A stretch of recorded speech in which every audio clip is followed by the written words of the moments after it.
Baik, Oke, itu dia tadi. baik. Saya baru ketemu atau baru ngeliat gitu ya legongnya itu langsung Legong Binor ya, agak merinding juga ya. merinding gitu. Oke, Karena memang baik. itu kesenian atau tarian tradisional yang memang sakral sekali. Perlu dilestarikan ya. Sangat perlu Nah, dilestarikan. setelah kita berpesta demokrasi, ternyata kita para seniman juga punya pestanya sebulan penuh di Sebulan Pesta penuh, Kesenian Bali ya. betul. Yang akan berakhir 21 Juli ya 2018. Sudah pernah ke sana menyaksikan? Belum. Kita kesana rame-rame Harus ya. ya. Oke. Ini kita sudah bertiga loh. Kita sudah datangkan seorang seniman Bali kita. Iya. Ada Bapak Ana Agung Ketut Ngurah Astara tentunya. Om Swastiastu Bapak. Selamat pagi, senang sekali pagi-pagi sudah diajak ke sini loh. Oke, kita culik dulu ya. Culik dulu sebentar ya Pak Agung ya. Oke, Pak Agung. Ini kalau kita hubungkan dengan bagaimana melestarikan budaya Bali melalui seni tari ini Iya. sendiri. Kalau Pak Agung melihat ini seni tari yang ada di Bali ini bagaimana Pak Agung? Seni tari yang ada di Bali ini sekarang ini adalah sangat sangat berkembang lah di kalangan muda, bahkan masih diminati oleh generasi muda kita. Bahkan dengan peminatan itu ada berbagai macam muncul sanggar-sanggar, Yeah. sanggar-sanggar tari, kemudian di Banjar-Banjar itu memunculkan seke-seke dari pemuda ini masih sudah mulai aktif. Dengan adanya pelestarian itu sekarang itu dari unsur kecil sudah kita ajarkan mulai unsur pendidikan di TK. Jadi di TK sudah bisa dikembangkan pembelajaran seni tari itu sendiri. Iya. Oke, betul. Jadi baik. sejak dini itu sudah mulai diajarkan ya betul ya. Iya, itu karena merupakan konsep dasar daripada masyarakat Bali. Jadi orang di luar tuh menyatakan orang Bali itu harus bisa menari. Iya, benar. Kalau nggak bisa nari bukan orang Bali Orang gitu Bali, ya. iya, Itu image benar. orang di luar ya. Iya, jangankan ini ya masyarakat ya, kita sendiri aja dulu zaman-zaman kecil itu Iya. udah disuruh nari loh Pak Agung. Jadi Aku juga bisa nari. Ya, itulah kita tumbuhkan sejak awal itu. Iya. Kemudian dalam pengembangan tari awal itu juga ada pemahaman di pura, kemudian ada piodalan di daerahnya masing-masing itu tari itu dimunculkan. Walaupun dia menari sejak dini itu diberikan kebebasan menari. Iya. Kemudian dia harus yang pertama itu mental. Mental itu dia tumbuhkan untuk menari di pura dan sebagainya. Oke. Ini persiapan awal Iya, untuk persiapan awal. Dia melihat dulu, sudah itu baru diarahkan. Inilah peran orang tua mengarahkan seni tari itu, kemudian di sekolahnya masing-masing, kemudian di sanggar diikut sertakan. Jadi Oke, ini keberadaan Pesta Kesenian Bali ini sudah berlangsung hampir 40 tahun ya. Iya, betul. Nah, ini menurut Pak Agung, bagaimana Pak Agung terhadap seniman-seniman yang ada di seluruh Bali tentunya ya. sudah selama Penyelenggaraan.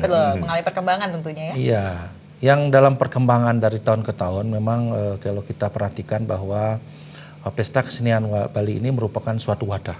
Wadah di mana seniman itu bisa menampilkan kreativitas seninya, kemudian dikumpulkan jadi satu dalam suatu wadah di Art Center. Ini bisa menumbuhkan seniman-seniman muda, seniman lokal kita, bagaimana dia berajang seni. Jadi menumbuhkan ajang seni yang pertama yang sudah digaungkan oleh pemerintah Provinsi Bali, bagaimana kita menumbuhkan unsur seni tradisional kita. Kemudian bagaimana kita menggali unsur tradisional kita yang masih belum kita temui dan kita munculkan kembali. Dan yang ketiga bagaimana kita memberikan ruang, waktu bagi seniman muda itu untuk berkarya, berkreativitas, berkarya, berinovasi demi pertumbuhan sekarang ini seni tari itu sendiri. Ya. Karena banyak sekarang ini masyarakat bahwa tari-tari tradisional itu sering dilupakan dan bahkan tari apa ini namanya? Nah, Dia tidak tahu. contohnya seperti apa sih Pak Agung? Semestinya yang pertama adalah tari rejang. Tari Rejang. Tari rejang. Jadi Yang tari lagi happening kan rejang renteng, Pak Iya. Agung. Dulu dia tidak tahu dia rejang. Iya. Rejang itu apa? Tetapi karena banyak di pura-pura dia menari bebas dengan mengikuti agama. Sekarang dikembangkan rejang yang ditarikan oleh anak-anak. Sekarang sudah muncul. Ini inovasi-inovasi baru. Ada rejang renteng, ada rejang sutri, ada rejang sari. Nah, itu sudah berkembang sekarang. Ini memunculkan niat memunculkan tari itu sudah mulai muncul. Bukan dari anak-anak muda, bahkan ibu-ibu. Untuk ngayah, untuk Mak-mak kekinian memunculkan. loh Iya. lagi pada kursus rejang renteng. Iya, dia mampu menari, bahkan bukan menari aja, menggambal pun dia juga Bisa, ikut mengembangkan. Oke. Inilah yang disebut dengan peningkatan daripada seni itu sendiri, baik dalam masyarakat maupun unsur-unsur kepemudaan yang ada di daerah kita di Bali. Baik, ini kita di Bali ada 8 kabupaten dan 1 kota madya tentunya ini sendiri, kemudian diberikan wadah sebulan penuh bagi seniman untuk berpesta di pesta kesenian Bali. Pak Agung sudah melihatkah pemerataan berkesenian di seluruh kabupaten, Pak Agung? Nah, yang masalah pemerataan itu kita perlu adanya beberapa hal yang terkait dengan survei daerah, kan itu survei daerah seni, di mana sumber seni itu, karena mungkin waktu tempat kita untuk berajang seni itu kan waktunya masih relatif agak sebulan. Walaupun sekarang pemerintah melaksanakan Provinsi Bali ada dengan kegiatan setelah pesta seni ada kegiatan Nawanatia. Itu ajang daripada. Bahkan sebelum pesta kesenian Bali beberapa kabupaten sudah ada ya. Sudah ada untuk melaksanakan suatu pentas. Nah, yang sekarang ini kita pentas di menyalurkan bakat kita. Kita sering mengalami suatu sepi penonton. Sepi penonton. Kita punya ruang, kita punya waktu untuk mengaplikasikan seni tari kita, tapi kita jarang. Nah, ini yang harus kita kaji. Apakah kita seni tarinya maju atau masyarakatnya yang kurang paham untuk menonton atau bagaimana? Nah, ini itu yang pertama. Terus yang kedua, masalah bagaimana kita memberikan motivasi lewat dana. Ini yang harus kita berikan seniman itu berkarya, karena unsur seni tari yang ada di Bali apapun bentuknya ini tidak terlepas dari dana. Jadi dana yang kita diberikan oleh kalau kita menyatakan kurang ya selalu kurang ya. Jadi kalau kita menumbuhkan semakin banyak kita diberikan dana, semakin kita bereksplorasi terhadap seni itu. Orang muda diberikan kesempatan untuk maju dalam bereksplorasi itu sendiri. Nah, ini ya yang harus kita tumbuh kembangkan. Kita siap kok. Pemuda, apalagi saya selaku guru, selaku seniman juga yang sebagai guru seni pertunjukan di SMK Negeri 5 Denpasar, satu-satu sekolah yang menggali, kemudian yang mempertahankan budaya, mempertahankan seni tarinya, kemudian seni kerawitan sebagai langkah untuk bagaimana kita mempertahankan seni budaya lokal kita. Nah, itu kita kali. Oke, Pak Agung, SMK 5 masih memiliki jurusan seni tari kan? Iya. Masih seni tari dan kerawitan yang mempertahankan tradisional Bali itu. Baik, dan minat masyarakat untuk atau anak muda untuk masuk atau mengambil jurusan itu sendiri bagaimana? Iya, untuk sekarang ini kita membludak, kita selalu bertahap. Wow. Iya, 2 kelas sampai sekarang ini kita hampir 3 kelas. Kita harapkan 3 kelas ini karena ya kita ruangan, kemudian alat kita masih kembali ke alat. Ya, alat kita sudah diberikan alat. Jadi karena merumpahnya kita berkesenian, aktifnya kita berkesenian di SMK Negeri 5 Denpasar lewat seni tari itu anak-anak sudah mulai motivasi. Kita memunculkan seniman-seniman yang bagus loh. Yang kita sudah dikasih pembelajaran di sana, dibimbing oleh guru-guru yang profesional untuk meningkatkan motivasi dirinya itu sendiri. Baik, nanti luar kita biasa akan 3 kelas loh, itu SMK berarti anak-anak muda, SMK kan masih muda banget ya gitu ya. Jadi anak-anak remaja yang memang ternyata minatnya itu untuk menari, untuk melestarikan budaya itu. Lewat seni tari tentunya ya. Kelas 10 itu, Pak. Untuk kelas 10 itu, iya. Baik, kalau kita ngomongin tentang jurusan seni tari, yang kita ingat dulu hanya ada satu SMKI yang sekarang berubah menjadi SMK 3 ya. Ternyata di Denpasar pun sudah ada ya. Baik, Pak Agung, kita rehat sejenak ya. Nanti kita akan lanjutkan perbincangan ini. Pemirsa jangan kemana-mana, karena sesaat lagi kita masih akan ngobrol tentang bagaimana melestarikan budaya Bali melalui seni tari. Tapi tentunya setelah yang berikut ini.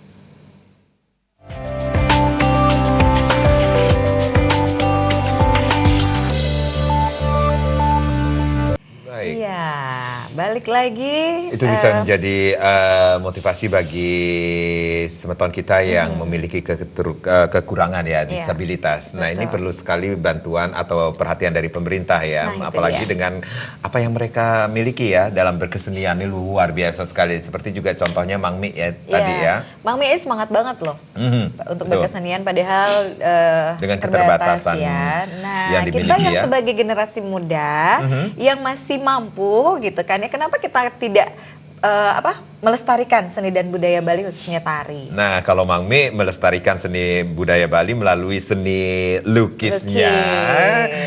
Kita juga masih bersama Pak Agung ini ya dengan seni tarinya. Oke, bagaimana melestarikan seni budaya Bali melalui seni tari? Pak Agung. Seni tari. Melestarikan seni budaya Bali. Ini kalau kita melihat nih seni tari ya, image orang akan berpikiran bahwa seni tari identik sekali dengan daerah Gianyar ya. Apalagi kita dulu pernah mengenal ada nama sekolahnya SMKI. Itu banyak menelurkan seniman-seniman ya.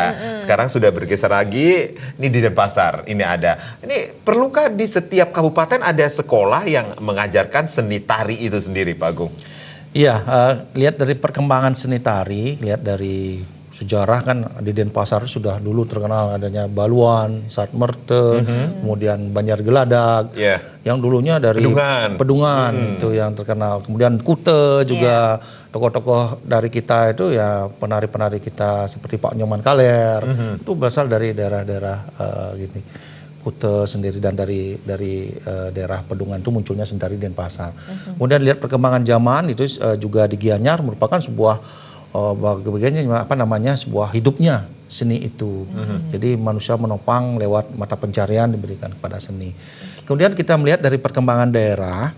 Jadi daerah itu sudah muncul hidup juga seni-seniman yang ada di daerah kabupaten kita, bahkan memunculkan sekolah yang berbasis seni sudah ada. Di daerah Bangli sudah ada muncul sekolah seni. Kemudian ini selain daripada Denpasar dan Sukawati ya, Kokarnya itu. Kita punya yang di Kokar itu kan pertama di Denpasar Jalan Ratna. Udah berubah menjadi SMK Negeri 5 Denpasar. SMK Negeri 5. Sekarang Kokar itu pindah ke SMK 3 Sukawati menjadi SMK 3 Sukawati itu sendiri. Kemudian muncul di Singaraja pun juga ada sekolah seni pertunjukan juga ada. Yaitu di SMK 1 ya, Singaraja. Kemudian SMK berapa di Bangli. Mungkin yang di Badung itu perlu juga. Badung, kemudian yang di daerah-daerah lain, Kelungkung ya yang bisa.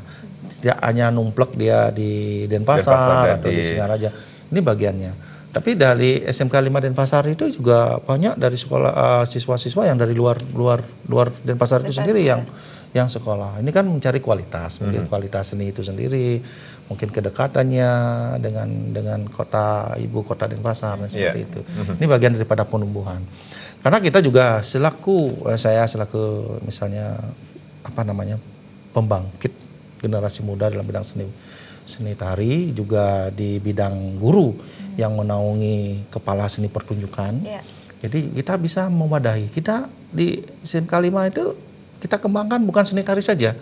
Jadi unsur-unsur budaya lokal jeniusnya itu kita bangkitkan lagi. Nah, ini dia nih para orang tua yang ingin memasukkan anak-anaknya yang dari kecil sudah terlihat bakatnya untuk menari. Ini kalau saya masukkan ke sekolah khusus sekolah tari, ini jangan-jangan anak saya hanya bisa nari aja nih.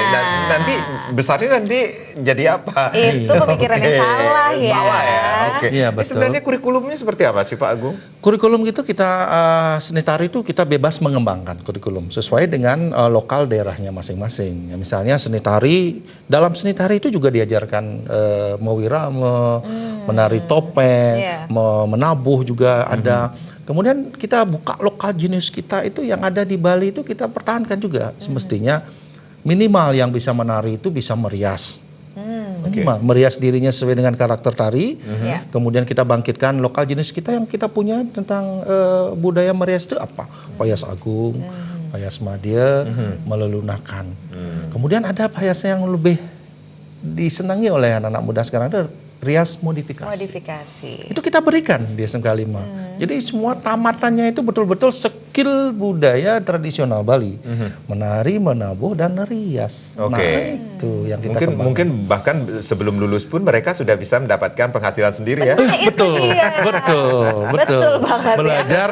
Belajar sambil meningkatkan entrepreneurnya. Jadi seni budaya, seni tari itu kan bagian daripada membentuk entrepreneurship-nya bagi golongan muda kita. Jadi lebih berkarya. Baik, kembali lagi bagaimana melestarikan budaya Bali melalui seni tari ini sendiri. Pak Agung sudah melihatkah dari skup Banjar, kemudian tempat-tempat kursus tari Bali ini sendiri yang mengajarkan anak-anak kita untuk melestarikan, mencintai seni tari ini sendiri? Ya, berbicara masalah skupnya ya, jadi perkembangan ya betul dikatakan oleh kita sebagai pelestari budaya. Yang pertama yang melestarikan seni tari itu adalah kita sendiri. Kemudian sekolah, Banjar, baru ada Sanggar. Nah ini dari mana dia munculnya? Jelas munculnya dari sekolah itu sebagai motivasi dalam memberikan pemahaman seni tari itu. Karena kita tidak bisa menari saja kalau kita tidak tahu fungsi proseduralnya, kemudian etikanya, kita juga harus sampaikan. Nah, jadi dari situ itu dia bisa bekerja sama dengan Sanggar dan pemuda. Dari sekolah itu dia bisa mengaplikasikan. Jadi pemudanya mana mengaplikasikan di Banjarnya sendiri untuk apa yang dia dapat di sekolah dia implementasikan lewat jalur seni itu sendiri di Banjarnya. Kemudian di Sanggar banyak sekali yang sudah muncul berbagai macam sanggar-sanggar yang sudah ada di Bali ini sendiri yang sudah menaungi beberapa tari-tariannya. Ada tamatan ISI Denpasar, tamatan SMK 5 langsung, tamatan SMK 3, SMK 1 Singaraja, SMK Bangli. Dia juga memberikan ruang karena ada di SMK itu kan ada praktek kerja industri untuk mengaplikasikan hasil yang dia dapatkan dituangkan kepada masyarakat. Kemudian yang kedua, sebagai pelestari budaya, sekolah seni ini juga kita mencari mana tari-tari sakral kita gali. Itu SMK itu juga kita berikan gali, terus belajar di daerah mana Gianyar misalnya cari jauhnya Pak Jimat dia harus karena. Ini bagian pertumbuhan karakter. Kemudian cari leko di Bangli, kemudian cari sangyang ada di Bangli juga kita cari. Baik, semakin menarik lagi nih perbincangan kita bagaimana melestarikan seni budaya melalui seni tari, khususnya seni tari Bali ini ya. Tapi kita rehat kembali ya. Baik pemirsa jangan kemana-mana, kami akan kembali saat lagi.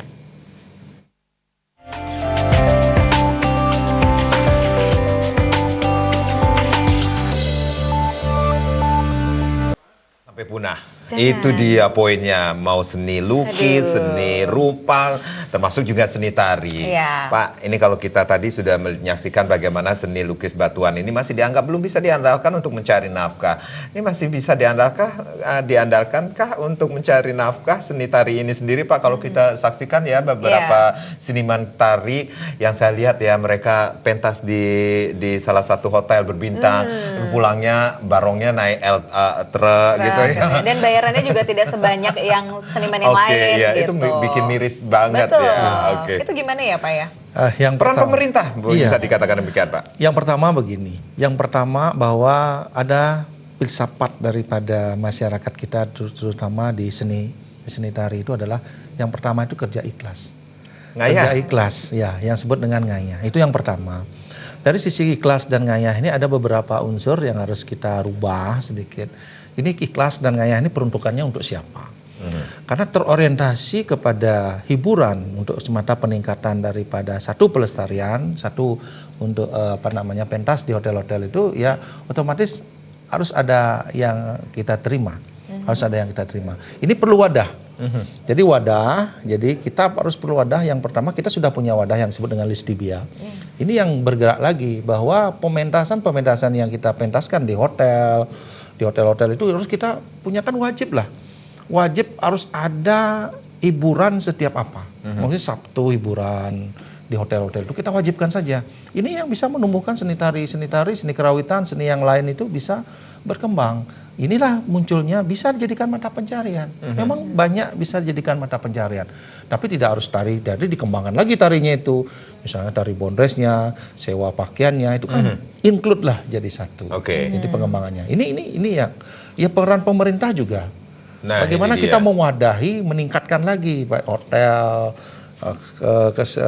keterkaitan itu, ya minimal lah berikanlah ada batasan-batasan untuk honorium batasan-batasan untuk memberikan pementasan itu berapa. Ada standarnya gitu ada standar dan standarnya. Sehingga kita bisa di seni tari dan seni pertunjukan yang ada di Bali ini bisa memberikan suatu kualitas. Karena kita semua memiliki suatu kualitas, power yang tinggi untuk berajang seni itu sendiri. Nah inilah yang perlu kita benahi wadah. Sebagai siapa yang harus memberi contoh pertama. Ya, kadang-kadang kita siapa yang mau menyetop. Kadang-kadang ada pementasan yang hanya sekedar pentas di hotel-hotel untuk mencari murahnya. Bagaimana kita harus memberikan satu teguran. Baik. Jadi saya himbau kepada seniman, jadi mari kita pertahankan. Bagaimana kualitas diri kita, bagaimana kualitas berkesenian, berkualitas berseni tari, berkarawitan, biar bisa kita meningkat presentasi diri kita. Jadi lebih diakui. Baik.